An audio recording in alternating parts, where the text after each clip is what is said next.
vamwe vomboti ishow of power, vamwe vomboti madrills. Panguva ino kuchanokwa kunzi the ZNA yachideploya matanks yesterday mu the Harare CBD. Zvaya zvikashamisa veruzhinji nekuavhundutsa kuti chii chakuitika pasina kumbopiwa any notice yakaonekwa. Izvi zvakaitika after mutungamiri wenyika apromota his son Sean.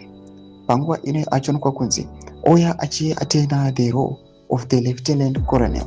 Developments ari kuonekwa panguva ino yekuti kwakuratidzana masimba ndokuva subscribe or like on the bell icon.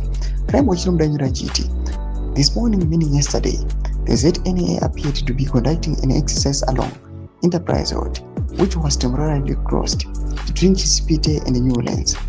Several military vehicles were still traveling in a convoy, and at one point, they stopped and blocked part of the road. Doma developments aripo panguva ino vachasvika muZimbabwe.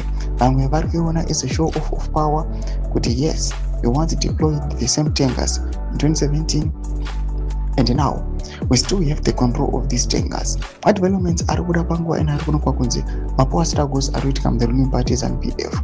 Ameno kuti zvichasvika papi, but for the meantime let's watch and see these developments kuti achasvika papi, ndo vachasvika pamuZimbabwe.